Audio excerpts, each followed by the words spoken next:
Gracias, muy amable. Bueno, lo primero que quiero anunciar es que haré uso yo de la vocería e Iván Cepeda se referirá después al tema de la renta básica, que es una propuesta de la bancada alternativa en general y que esperamos suscite un amplísimo consenso. Perdóname, entonces, ¿cuántos minutos va a intervenir? Voy a intervenir los 10 minutos y posteriormente Iván Cepeda participará en el estado normal de intervenciones.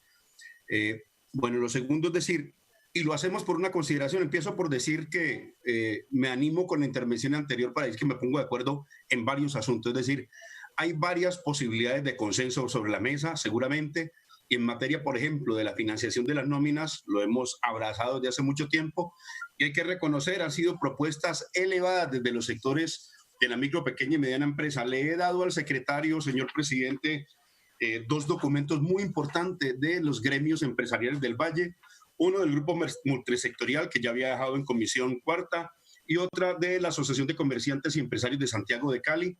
Y esta mañana, por ejemplo, me madrugó a altas horas de la madrugada la representante de un grupo de salsa y de los artistas, Arrebato Caleño, tienen copiosa información para reclamar medidas como las que ha planteado, que me anteceden el uso de la palabra. Pero nos preocupa también la gente y las familias. Y entonces la que va a proponer Iván Cepeda hace curso en ese sentido. Pequeña y mediana producción, aparato productivo en general, pero también las familias que están muy afectadas. Y quiero decir que en ese sentido, la posición del gobierno, y con esto inicio, no llega ni siquiera al keynesianismo, y es posible que, me perdonan, pero lo voy a explicar, más bien se enderece a lo que algunos han llamado el keynesianismo bastardo, es decir, una amplia intervención del Estado, pero o para salvar a los bancos, como ha ocurrido en época, por ejemplo, de Belisario Betancur, cuando la época del grupo Miquelsen Uribe, o en época de Andrés Pastrana, y el salvataje del Grupo Gran Colombiano. En la crisis del 99 se invirtió el 15% del Producto Bruto para salvar al sector financiero,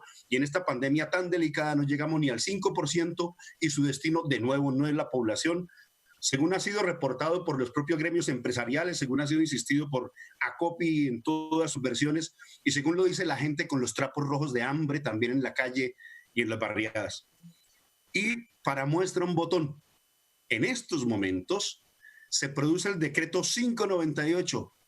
Hace apenas 2 días se produce el decreto 598, casi que para ponerle de nuevo recursos a Sarmiento Angulo, y lo voy a demostrar en esta intervención.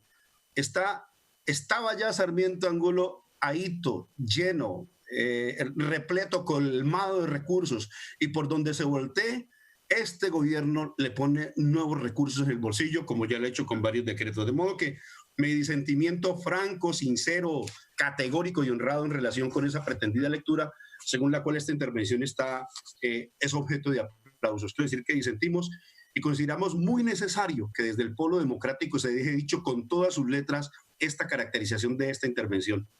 Decir en 2 palabras que ya antes del coronavirus, antes de la emergencia, teníamos reparos muy grandes. Le costó la renuncia de un experto del Comité Consultivo de la Regla Fiscal en su oportunidad por el manejo desmedido de la economía, que no reconocía la crisis y que sin embargo ha querido endeudar al país inclusive por encima del marco fiscal de mediano plazo, sin contar con que ahora estamos de nuevo por la senda de un mayor endeudamiento para renunciar a otras fórmulas que también yo opino podrían hacer consenso en el Congreso de la República. Por eso no le prestan atención al Congreso de la República. El Congreso de la República ha venido planteando la posibilidad, por ejemplo, de que hayan préstamos del Banco de la República al Estado colombiano. Pero insiste el ministro de Hacienda, por eso insisto que es el nuevo bastardo, en hacer expansión para el sector financiero y crédito con el Fondo Monetario Internacional. Con esta misma caracterización, antes de la pandemia, el portal Bloomberg había hecho muy serias observaciones al manejo de la economía por Carrasquilla y, entre otros, Salomón Kalmanovic, para no abundar en literatura al respecto. Pero, ¿qué ha ocurrido? Veníamos de una reforma tributaria que le dio beneficios obscenos a los superricos, mientras apretaba a las gentes del común. Veníamos con endeudarnos por encima del marco fiscal de mediano plazo, y pasamos a unas medidas que son, durante la pandemia, de un amplio decreto sesgo pro banco, distrayendo recursos para la inversión en la gente y en la población.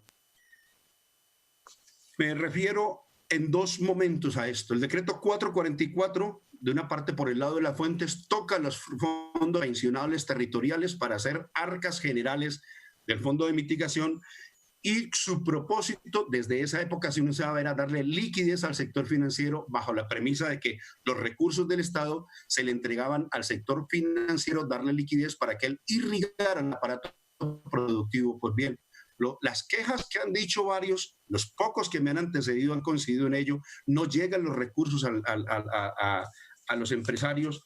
Quiero leer solamente uno de los llamados que hace la Asociación de Comerciantes y Empresarios de la ciudad de Cali.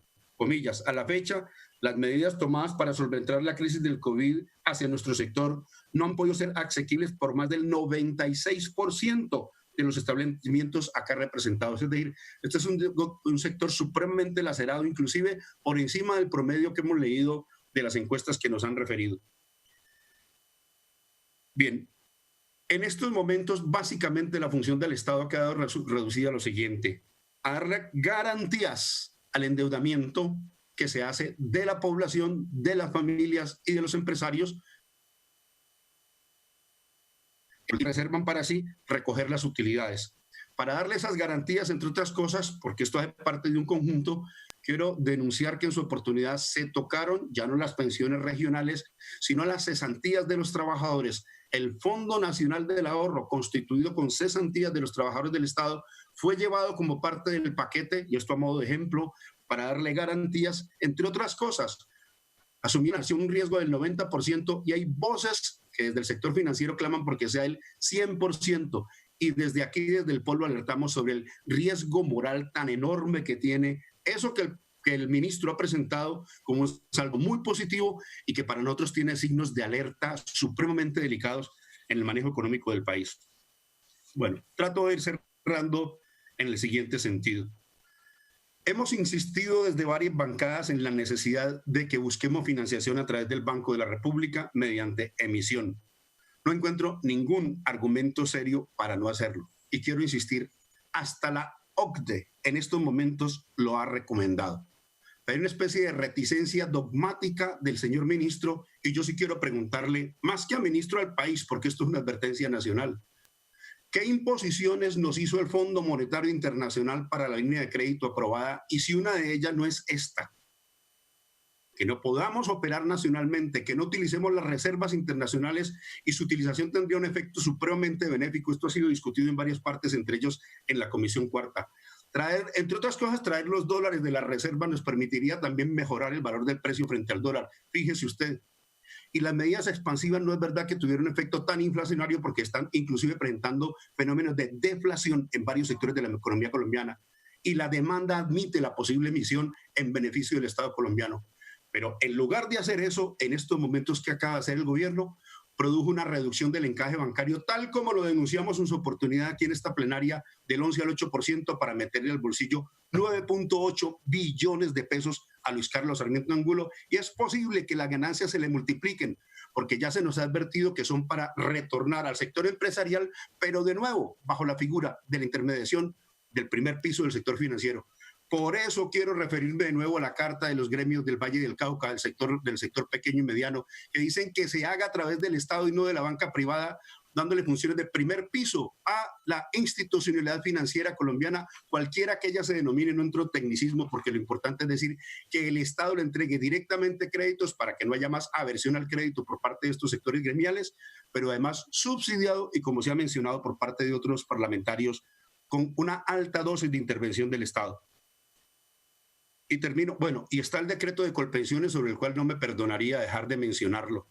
En estos momentos, mediante una figura de intervención del Estado, y por eso insisto, esto es keynesianismo bastardo, no me echen cuento, esto no es el hijo natural, no es el hijo que esperaba Keynes.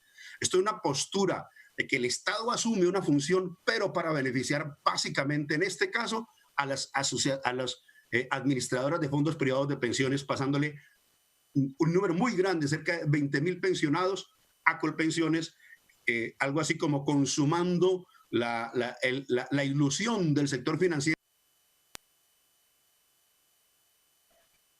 Senador Wilson Arias, tiene 1 minuto para que termine, por favor. Le agradezco buen uso del tiempo. Gracias. Sí, presidente. Decía que pasándole algo así como consumando la ilusión del sector financiero de que los trabajadores aporten a ellos durante toda su vida y pasen después los pensionados a Colpensiones. Pero llego al decreto 598 del año del 26 de abril, muy reciente. En estos momentos denuncio que se acaba de reglamentar mediante ese decreto el régimen tributario especial para las compañías holding, para que las empresas más grandes y poderosas paguen menos impuestos, para que en plena crisis del Estado reciba menos ingresos y tenga que someterse a explotar nuevamente a la clase media trabajadora y a seguirse endeudando. ¿Cuál orientación del Fondo Monetario Internacional? Quiero terminar diciéndole a Colombia y al Senado de la República: podemos los colombianos llegar a acuerdos como la renta básica y como un manejo distinto de la economía, pero por fuera de la égida de la recomendación del Fondo Monetario y de las multilaterales de crédito. Muchas gracias, señor presidente.